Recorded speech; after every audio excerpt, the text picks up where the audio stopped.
dia! Bom dia! Pois então agora vocês vão ouvir uma pulga falar para vocês, tá bom?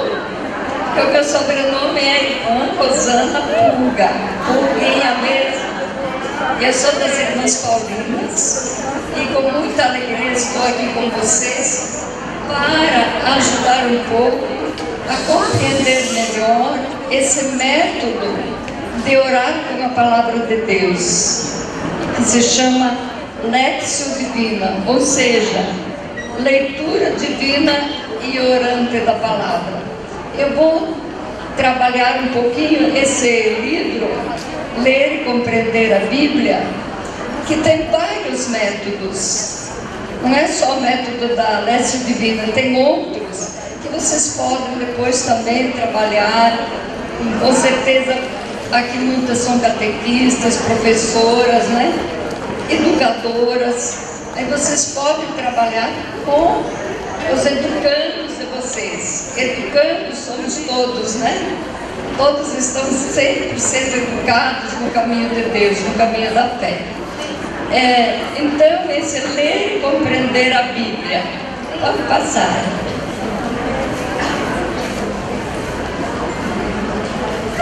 Então, a Bíblia Sagrada, né, é Deus puxando conversa com a gente. Vamos falar?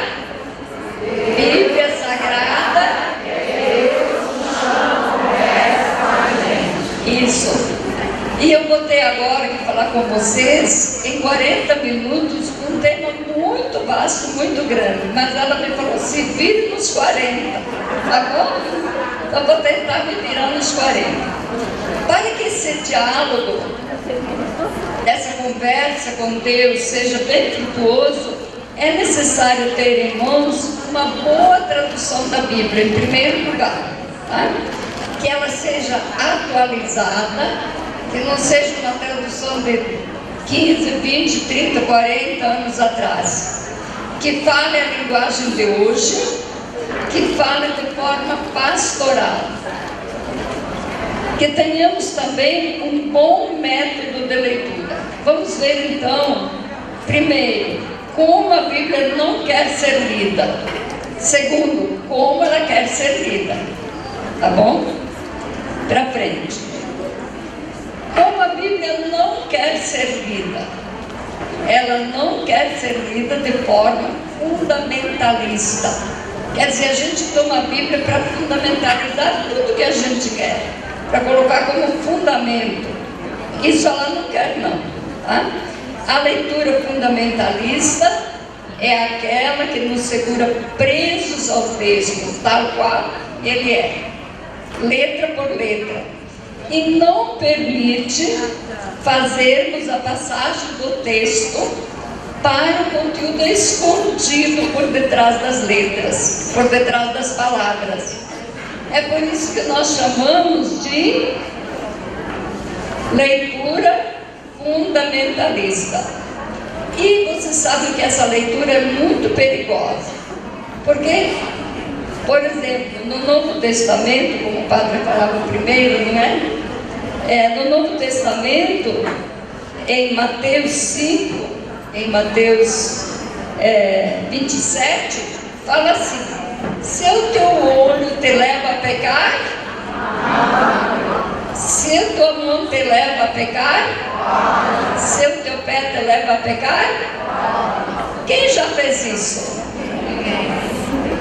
Alguém já fez isso? Não. Por quê? Porque é uma leitura fundamentalista.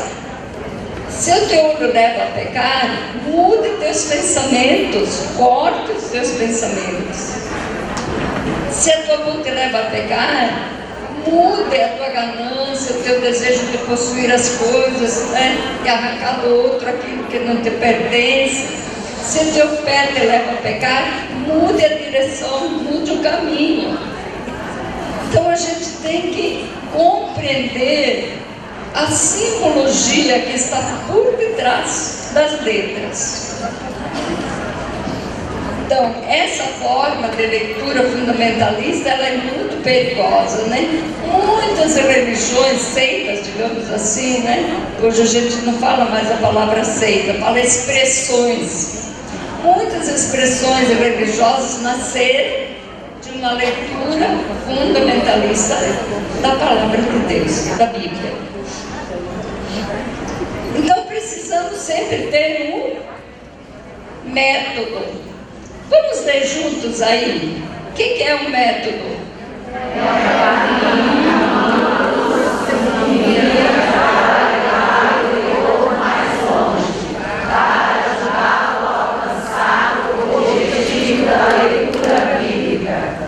Qual é esse objetivo? A mensagem da salvação, o caminho para a felicidade. Isso, então o método é sempre um guia. E a leitura, a Lectio Divina, então, é um método, é um guia, entre outros, para a gente poder alcançar o caminho da felicidade. Onde nasceu a leitura orante? A leitura orante nasceu com os sábios de Israel. Eles criaram um método para ler as Escrituras. As Escrituras eram, no tempo do povo do antigo Israel, era a Torá, os 5 primeiros livros da Bíblia. Então eles criaram um método para fazer essa leitura. E esse método foi criado então pelos fariseus, que eles classificam a leitura das Escrituras em 4 níveis. Esses 4 níveis indicam a profundidade com que o leitor é capaz de compreender a palavra. Pode passar? Então aí estão os 4 níveis. Os 4 níveis de leitura e compreensão das Escrituras são, vamos ler juntos? Primeiro nível é simples. Segundo, ensinação. Terceiro, segredo. Quarto, segredo ou mística.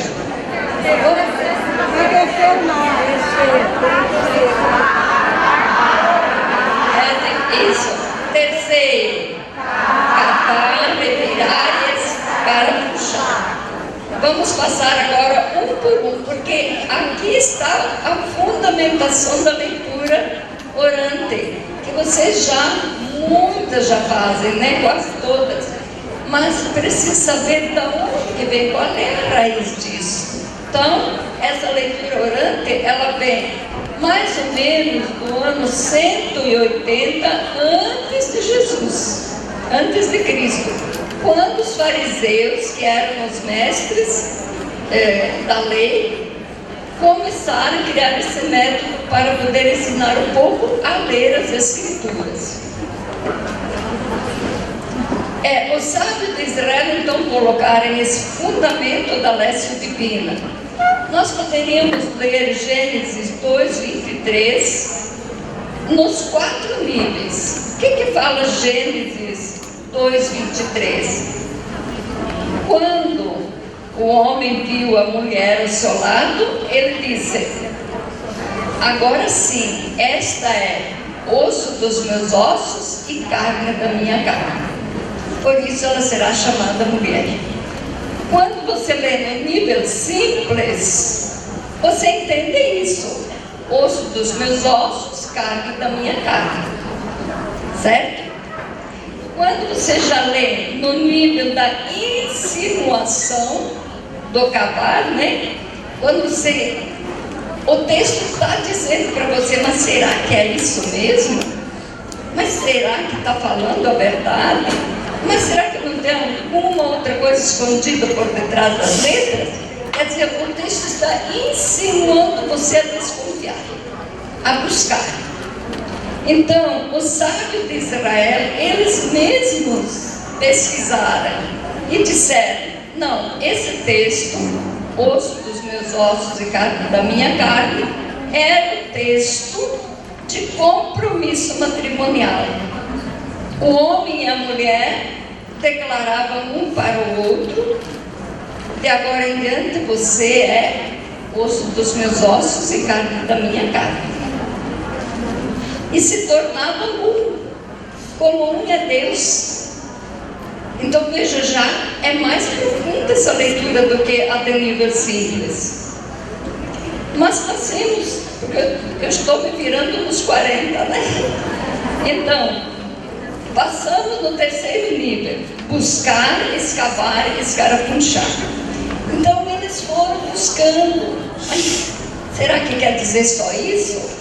Quer dizer, o texto não está escondendo mais alguma coisa? Então eles reviraram o texto, foram pesquisar lá na época, depois como é que ele foi lido pelos sucessivos, né? Porque a tradição oral levou 900 anos, depois veio a tradição escrita mais 900. E nesse período, então, eles vão pesquisando, né, da tradição escrita. Aí eles já descobrem algo mais profundo. Diz assim: não, quando o homem viu a mulher na sua frente e compreendeu quem ele era, ele disse: agora eu sou eu mesmo, osso dos meus ossos e carne da minha carne. Por isso, eu sou masculino, macho, ela é feminina, mulher. Olha só. Então, aqui vem aquela questão que hoje está terrível, né, de gênero. Aí eles descobrem: não, mas agora eu sou eu mesmo, eu tenho que me desenvolver como homem, como macho, eu tenho que me desenvolver como mulher, como fêmea. Mas dentro de nós sempre há um tanto de feminino e um tanto de masculino. Porque se eu for só masculina, eu sou dura, eu sou terrível, eu bato na mesa e digo: quem manda aqui sou eu, né? Aí vem o machismo. Mas também se eu fico só do lado feminino, eu posso também dizer assim: a mulher é o sexo frágil, né? Ela não tem firmeza. Então Deus colocou dentro de nós um equilíbrio. Um equilíbrio. Olha que coisa. E hoje a psicologia aprofunda muito essa parte bíblica, né? Eu sou feminina, mas também eu tenho qualidades de firmeza, de decisão, de autoridade.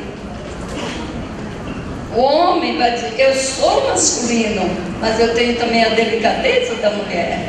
Eu sou capaz de agradecer, eu sou capaz de oferecer um apoio, eu sou capaz de dar um abraço. Estou me explicando? Sim. Olha que profundidade a que chegaram já os sábios de Israel. Aí, e finalmente nós vamos rápido, né? No último estágio, que é o segredo, a mística.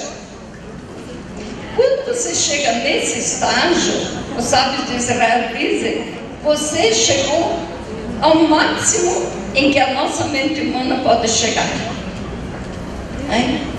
Você não fala mais, você compreende, se extasia e deixa que a palavra penetre dentro de você e diga para você quem ela é e o que ela quer de você. E aí então vem a mudança de vida, aí vem a contemplação, aí vem a ação.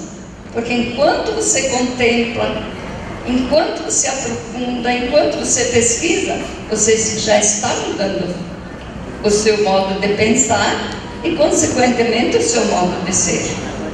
Então esses 4 níveis nos foram dados pelos sábios de Israel, os fariseus.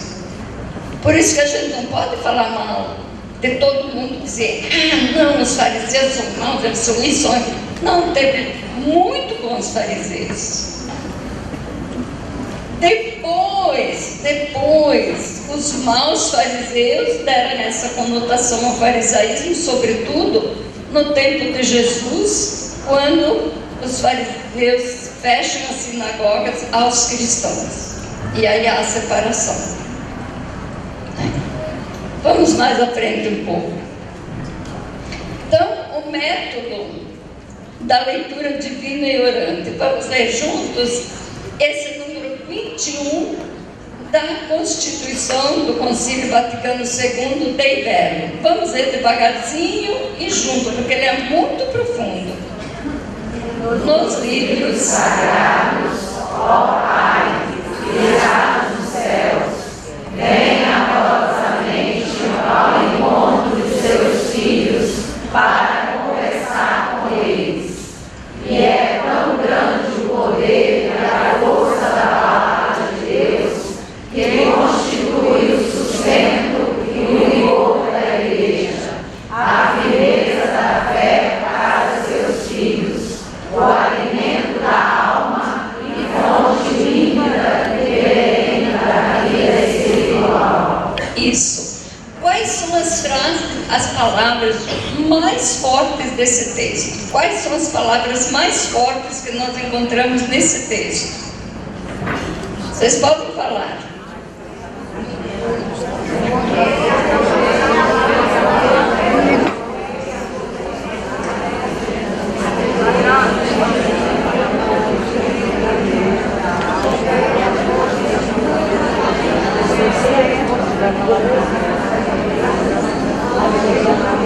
Isso. Então, veja bem, o padre estava falando primeiro, né? Que nós temos uma imagem errada de Deus, né? Deus que castiga, Deus que está sempre aí olhando para ver se você pecou, para poder pegar você e mandar para o inferno, né? Então, aqui diz assim, nos livros sagrados, o Pai que está nos céus vem amorosamente ao nosso encontro. Ele quer puxar conversa conosco. Ele não quer nos castigar. Ele quer conversar conosco. Ele quer nos ajudar a renovar aquela imagem e semelhança que Ele colocou em nós. Desde sempre. Desde sempre. Né? E Ele nos considera filhos, filhas, muito queridos.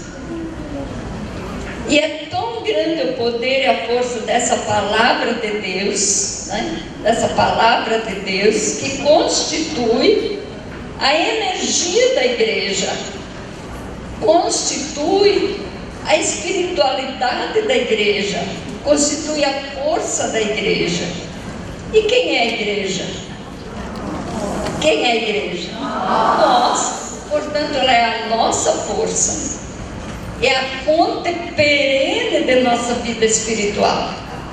É a fonte perene onde a igreja renova a imagem de Deus que foi colocada nela. Essa imagem que Jesus veio clarear, porque o pecado tinha deturpado. Porque nós não podíamos mais encontrar a imagem de Deus nem na natureza e nem em nós. Então Deus veio em nosso socorro com a sua palavra e veio restaurar a imagem. E essa palavra foi dita aos profetas, foi dita no passado aos pais, mas foi acolhida no seio de Maria. E por isso ela veio visível no meio de nós. E essa imagem é Jesus, né? Então veja que esse texto da Dei Verbum é muito profundo, muito. Esse Pai que vem amorosamente falar conosco.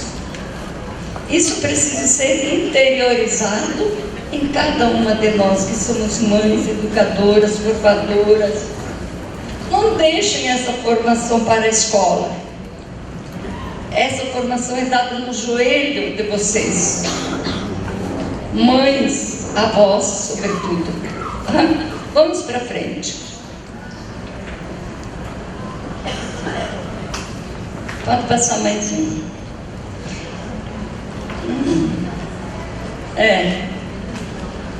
Ficou deturpado o slide. Aí onde diz Ambrósio 350 seria leitura divina e orante, tá?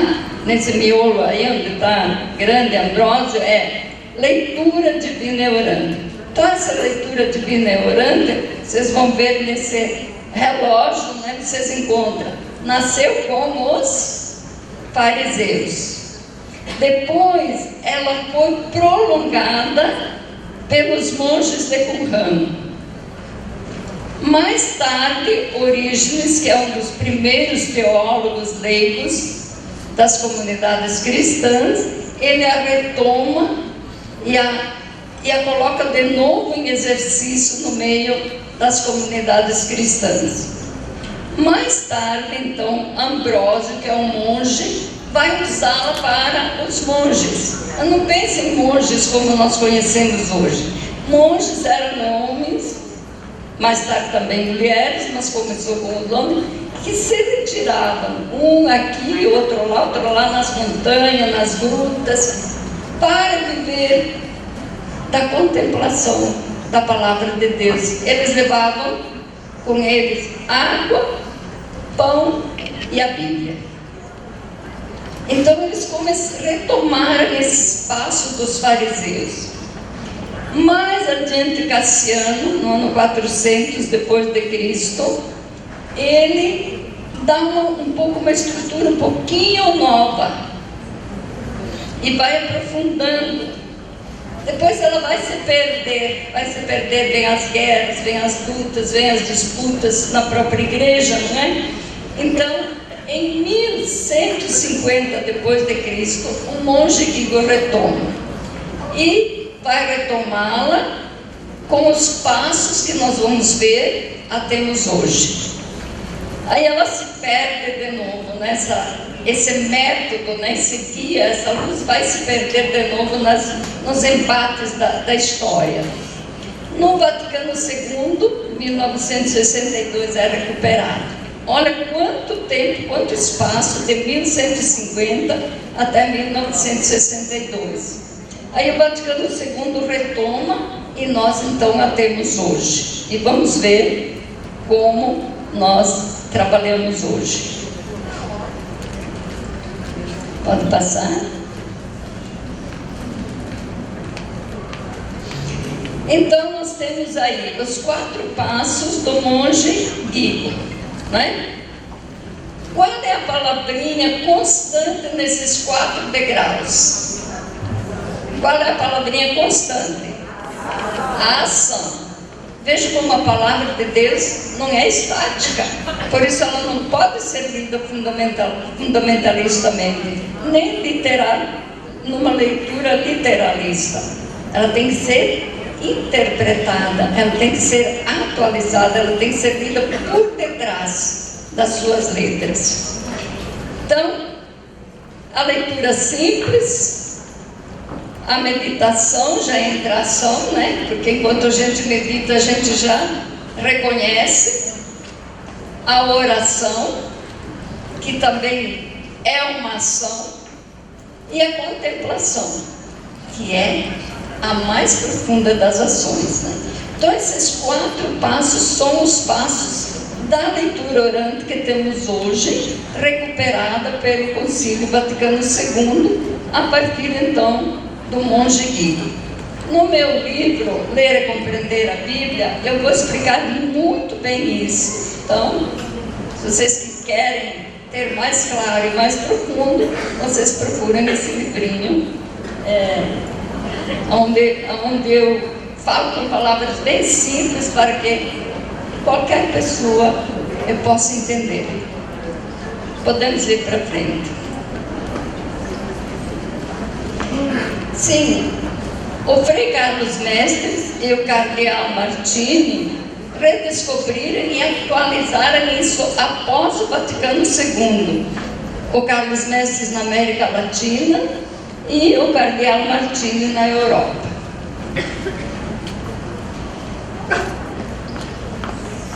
Então nós temos aí, né, o primeiro degrau, o primeiro passo.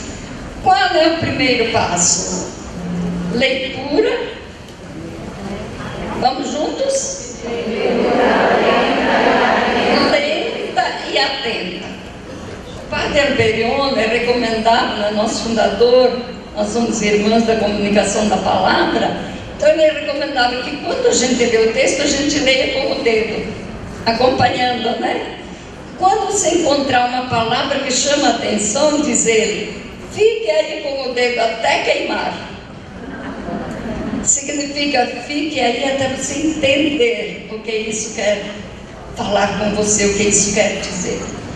Então, perguntaram, né? O método que o Frei Carlos colocou para nós na América Latina é: pergunte ao texto. O que diz o texto? De que assuntos o texto está falando? Quem está falando?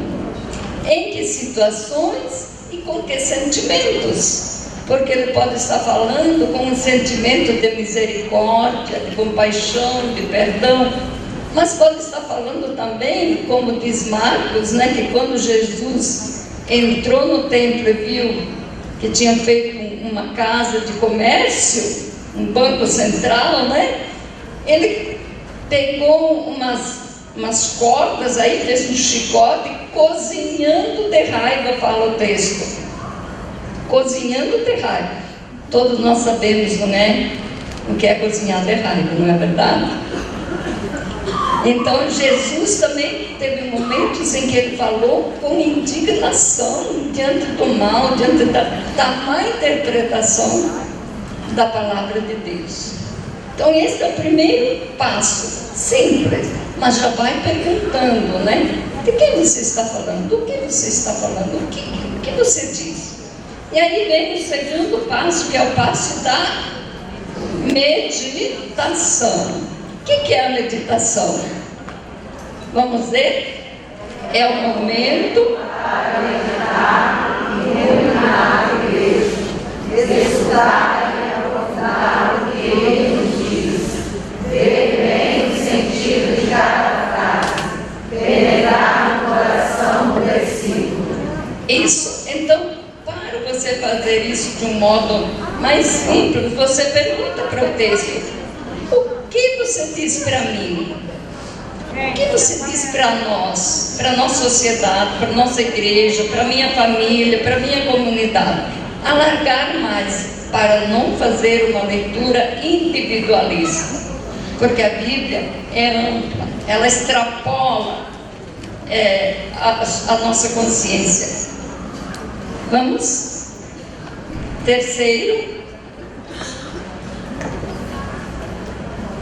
Terceiro momento, né? Momento de orar o texto.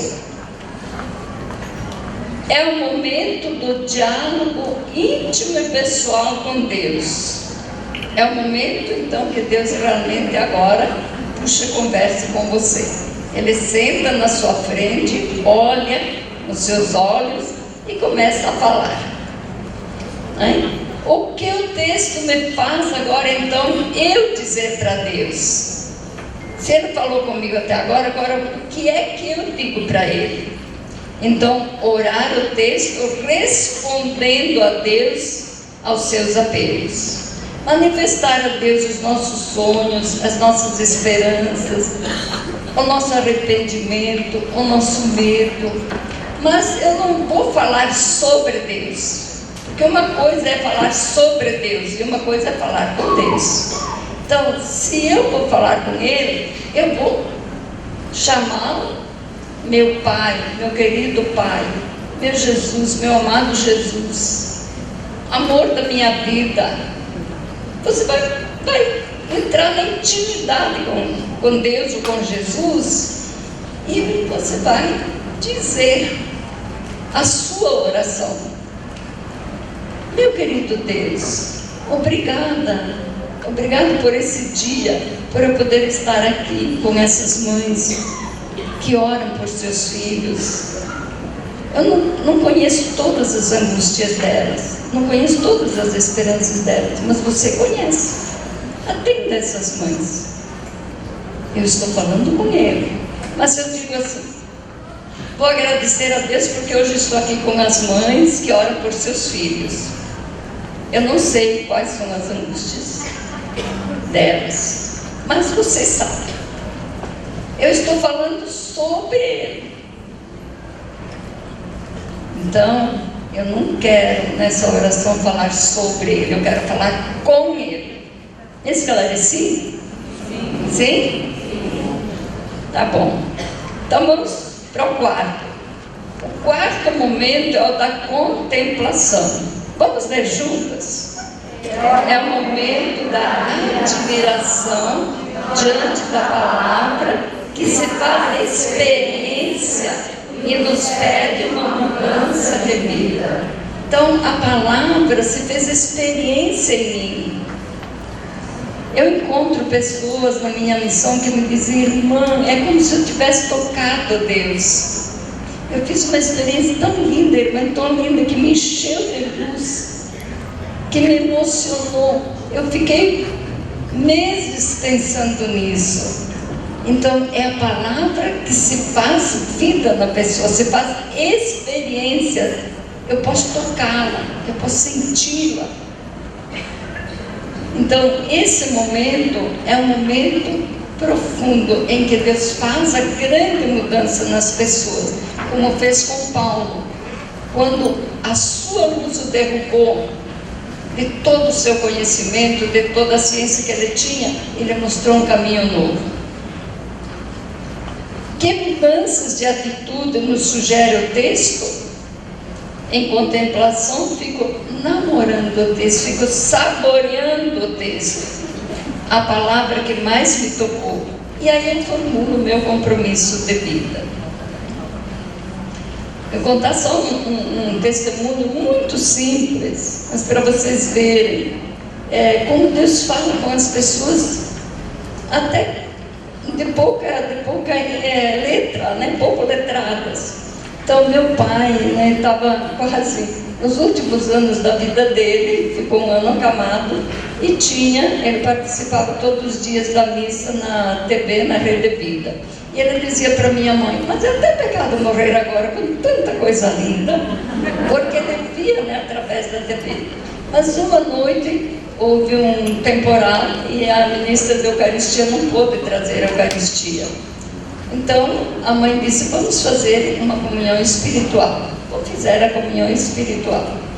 Depois ele virou para a mãe e disse: mas que pena, a gente não comungou, não é? Aí a mãe disse: não, comungamos sim. Eu disse: mas você comungou? Como que eu não comunguei? Ela disse: sim, nós fizemos uma comunhão espiritual. Eu disse: ah, mas eu não o saboreei, né? Então é isso aí que faz a gente mudar a nossa vida, né? Saborear Deus, saborear a palavra. Então aqui eu quis colocar assim em dois níveis para vocês verem. No primeiro nível nós temos os 4 níveis dos fariseus, né, com as suas palavras em hebraico, né, e os 4 passos. E o primeiro nível, Peshá, é a interpretação simples. Nos 4 passos também é a leitura simples.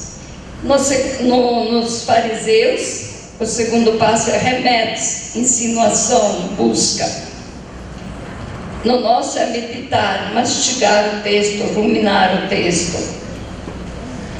Nos fariseus é drash, escavar, encontrar o coração do texto. No nosso é rezar o texto, falar com Deus. Agora eu falo com Ele. E no último, só silêncio fecundo, intimidade profunda. E nós, nos nossos passos hoje, né? Contemplação, enamoramento da palavra, silêncio que se faz, escuta e ação. E como dizia São Bento, né? Ora et labora, reze e trabalhe.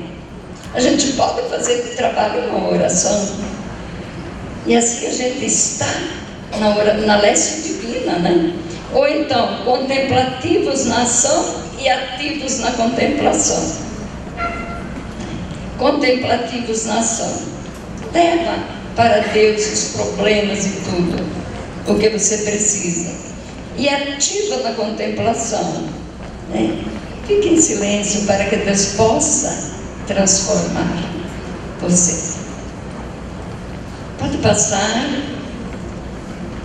passar, que eu já estou no finalmente. O caminho da palavra é um mistério então escondido no grãozinho de mostarda. É um mistério escondido naquele pouco de fermento que a mulher coloca na massa para fazer o pão. Pode passar. Esse é o canto, né? Indo e vindo, trevas e luz, tudo é graça, Deus nos conduz. Pode passar, porque não vai dar, pode passar. Pode passar. Esse aqui. Então, finalmente, né? Vamos falar juntas, bem alto, como conclusão. Ninguém pode sair da leitura orante como entrou. Isso. Então, desculpe, porque foi tudo muito corrido. Não estou acostumada a correr assim.